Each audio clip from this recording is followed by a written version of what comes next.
इसी तरह का मन की शांति बनाए रखें ताकि सबका कल्याण हो। और ध्रुव को युद्ध से निवृत्त जानकर भगवान कुबेर उनके पास आए। ध्रुव उन्हें देखते ही हाथ जोड़कर खड़े हो गए। कुबेर ने कहा, वत्स, तुमने अपने पितामह की आज्ञा से वैर त्याग कर, दुश्मनी त्याग कर जो युद्ध बंद कर दिया, वह बहुत अच्छा किया। इससे मैं तुम पर बहुत प्रसन्न हूँ।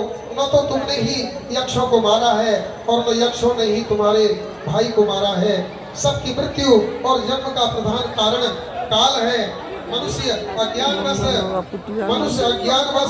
अपने को कारण मानकर बंधन में पड़ता है। इसलिए हे पुत्र, तुम भगवान की शरण में जाओ और उन्हीं का भजन करो। तुम भगवान के अनन्य भक्त हो। मैं तुम्हें वर देना चाहता हूँ। कुबेर जी, कुबेर वर देने के लिए आए हैं ध्रुव को। कुबेर यक्षों के मुखिया हैं। कुबेर जो हैं, जितने यक्ष हैं उनके मुखिया हैं और धन के अधिपति हैं। जो इच्छा हो वर मांगो। मैत्री जी बोले, हे विदुर, कुबेर के आग्रह पर ध्रुव ने भगवान की प्रति रूपा भक्ति मांगी, जिससे मनुष्य बिना प्रयास के संसार सागर पार कर लेता है। कुबेर तथास्तु कहकर अंतर्धान हो गए। ध्रुव अपनी राजधानी को लौट आए।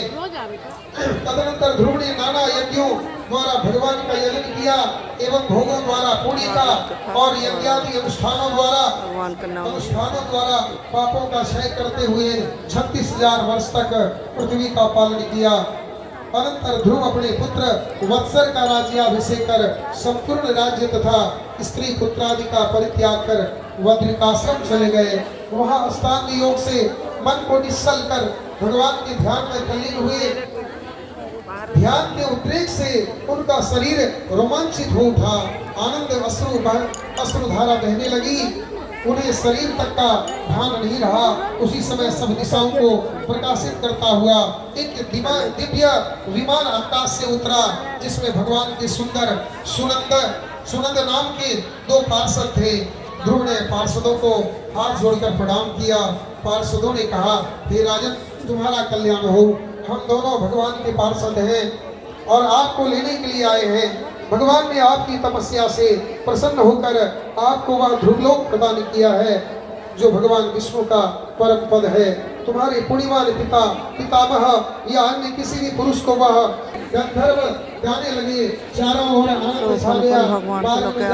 ध्रुव ने अपनी माता सुनीति का स्मरण किया। जब वो विमान से जा रहे थे, अपनी माता जो दुखिया थी, चूंकि उत्तानपाद उतना श्रेय नहीं करते थे, उन माता का स्मरण किया, केवल उनको याद किया। पार्षदों ने आगे आगे विमान पर जाती हुई सुनीता का उन्हें दर्शन कराया। कितने भाग्यवान ध्रुव थे। उनके आगे आगे उनकी माँ का विमान जा रहा था। ध्रुव ने दर्शन किया। इससे